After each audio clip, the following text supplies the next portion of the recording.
Ils savent que ceci est mal, mais le refont constamment. Alors on doit se poser la question, qu'est-ce qui fait que les gens ne parviennent pas à se repentir correctement? Qu'est-ce qui fait que les gens ne parviennent pas à se repentir correctement? Donc on dit, leur repentance n'est pas complète. Parce que la caractéristique de la repentance complète, c'est la disparition de la pulsion. Qu'elle soit idéologique, sentimentale ou pragmatique. Donc la pulsion, elle est de trois formes. Soit elle est idéologique, c'est un west-west, ça vient dans ta tête, ça ne te lâche pas. Soit elle est sentimentale, c'est les sentiments, ou soit c'est le corps. C'est le corps qui te pousse, la masturbation, les autres péchés, etc. Quand ces choses-là n'ont pas disparu, ta repentance n'est pas complète. Le critère qui fait que ta repentance est complète, c'est lorsqu'il y a disparition de la pulsion, qu'elle soit idéologique, sentimentale ou pragmatique. Ça, c'est le critère. Donc, tant que la pulsion reste en toi, ta repentance n'est pas complète. La question, c'est qu'est-ce qui fait que notre repentance n'est pas complète? C'est lié avec le sujet de la science. Qu'est-ce qui fait que notre repentance n'est pas complète? Là, je vais vous enseigner une règle qui est très importante à propos de la négativité. La négativité est unique en son essence, elle est multiple dans sa forme. Je répète, la négativité, elle est unique en son essence, elle est multiple dans sa forme. Je vais illustrer ce principe-là. Si vous vous êtes repenti d'un péché, ce péché peut disparaître de votre vie. Si vous ouvrez une porte à votre cœur, à un autre type de péché, les failles de ce péché que vous avez colmaté peuvent se réouvrir. Parce que la négativité, elle est unique en son essence, elle est multiple dans sa forme. Dans la mesure où les ténèbres peuvent rentrer d'une manière en vous et vous pousser à se traduire d'une autre manière. Le problème, c'est que les ténèbres, quand elles rentrent en vous, directement la mémoire. Il y a des choses peut-être que vous avez colmatées, mais qui peuvent revenir à la surface au moment de la faiblesse.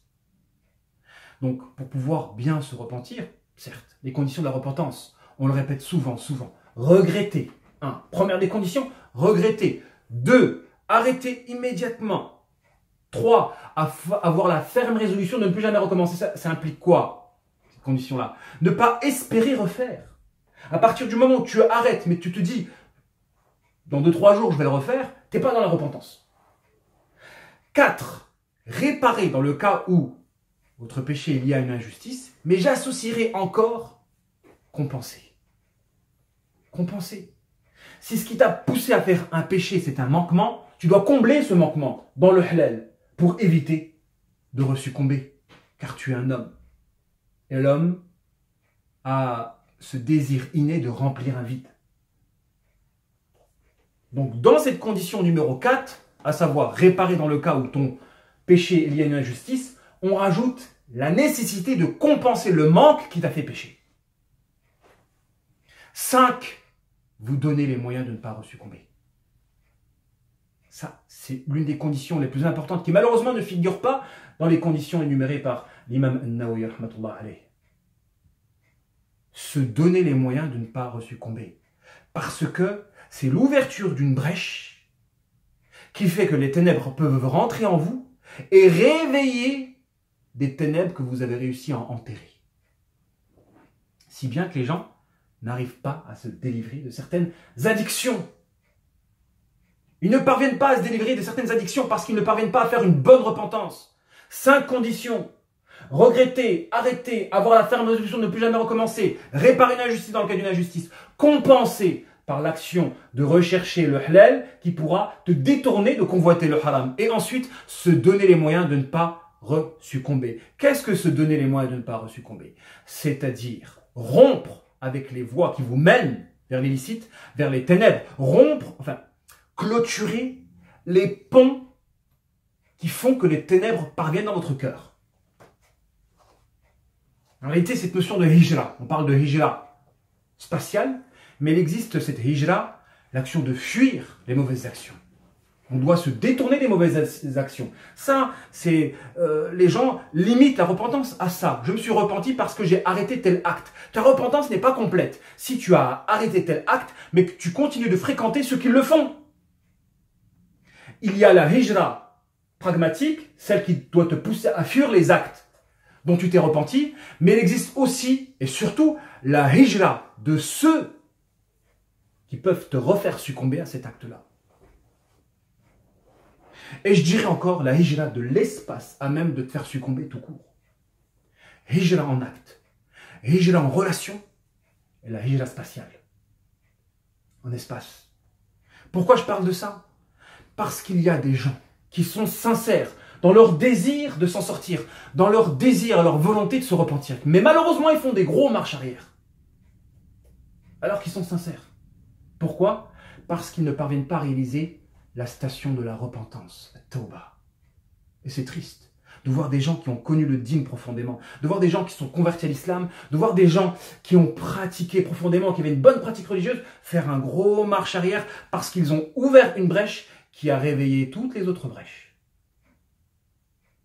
Je le répète, les ténèbres sont uniques en leur essence, multiples dans leur forme. Quand vous décidez de vous repentir, vous ne devez pas uniquement vous repentir du péché que vous avez fait, mais vous devez aussi fermer les portes à toutes les ténèbres, à même de réouvrir les plaies que vous avez cicatrisées.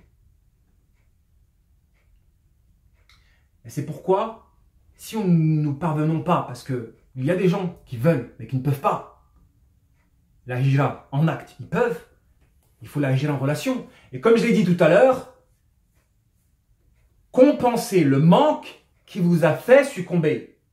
Condition numéro 4. Compenser le manque qui vous a fait succomber. Donc quand vous avez des gens qui font des péchés en acte, qui ont arrêté, s'ils ne compensent pas le manque qui les a fait succomber, bah, ils risquent de resuccomber.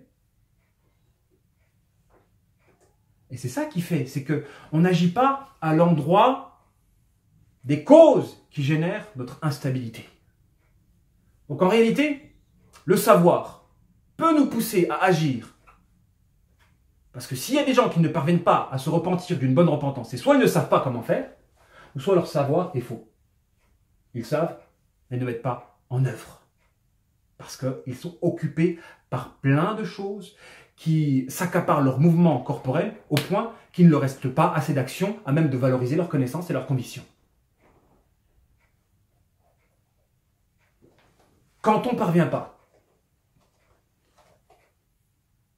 à se défaire de l'environnement qui nous fragilise, parce que la repentance peut être vraiment complète, lorsqu'on s'écarte de tous les environnements qui nous fragilisent, qui font que se réveillent régulièrement nos fragilités, nos faiblesses. C'est un sujet qui est important. Il en va de notre salut après la mort. Parce que c'est le sujet de l'époque, étant donné que nous avons une spiritualité sinusoïdale. Ça monte et ça descend, ça monte et ça descend. C'est un sujet qui est important. Le sujet de la repentance. On parle de spiritualité là. D'ailleurs, je me suis mis debout pour pouvoir parler librement. Parce que parfois, la position assise, elle enchaîne. Se repentir, si on veut que la repentance soit complète, lorsque nous vivons dans un environnement qui nous fragilise, et c'est le cas pour nous tous, on doit cultiver notre pudeur. La pudeur, c'est de ne pas laisser des éléments étrangers pénétrer l'espace de notre intimité. C'est ça la pudeur.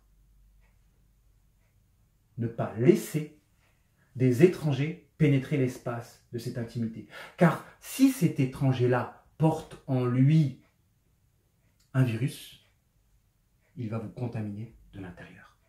D'où les deux piliers d'une repentance complète, c'est on doit murer les voies qui nous mènent vers les ténèbres ou qui permettent aux ténèbres de nous atteindre, mais on doit aussi construire une citadelle. pour nous protéger de toute infiltration, à même de réveiller ces fragilités passées. Et cette citadelle-là, c'est la pudeur. Et la pudeur consiste justement à construire un mur qui nous sépare de l'étrangeté. À être trop ouvert à des relations qui peuvent être toxiques pour vous, vous ouvrez une porte à même de réveiller ce qu'auparavant, peut-être, vous avez réussi à étouffer. S'explique ainsi pourquoi beaucoup de personnes font des marches arrière et reviennent, font des marches arrière et reviennent. Et parfois, le marche arrière est trop long. Parfois, le marche arrière touche à la conviction. Quelle désolation de voir des gens croyants qui ont fait un marche arrière au point d'avoir mis derrière eux l'islam. Parce qu'ils n'ont pas compris comment fonctionnait leur être. Et qu'ils ne se sont pas donné les moyens même de faire perdurer leur repentance. C'est pourquoi, Inch'Allah, bihawlillah, dorénavant, on va essayer de focaliser sur la spiritualité. Je vais travailler sur un programme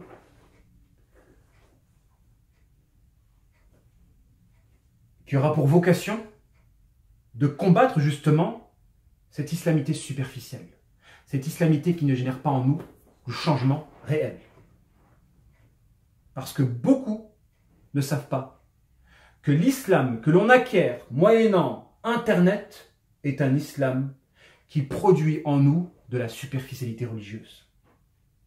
Et cette superficialité religieuse génère des repentis incomplets, à savoir des gens qui font des péchés et qui pratiquent, qui font des péchés et qui pratiquent. Et le prophète alayhi salatu wassalam avait raison quand il disait qu'à la fin des temps, les gens se lèveront croyants et se coucheront mécréants. Ou ils se lèveront mécréants et se coucheront croyants. Tellement instable sera la foi. Hâtez-vous de faire des bonnes actions, hâtez-vous de faire des bonnes actions avant que vous ne soyez frappés par de la fitna. Et c'est l'époque dans laquelle on se trouve. Une époque qui annonce la venue du Messie ad-Dajjal. Alors soit on se ressaisit, on se protège en construisant cette citadelle, soit on se fait avoir par une divinité cachée qui nous contrôle sans que nous ne sachions que nous sommes contrôlés par elle, avec une islamité superficielle. Voilà pour le cours d'aujourd'hui, Inch'Allah. Donc on va essayer de focaliser sur l'accompagnement. Je mise sur l'accompagnement et le travail des relations réelles, la compensation. Donc on va bosser vraiment sur la repentance. D'ailleurs, c'est la base de toute la spiritualité. Parachever la repentance. Parce que quand on regarde bien, regretter, c'est quoi? Regretter ne peut regretter qu'une personne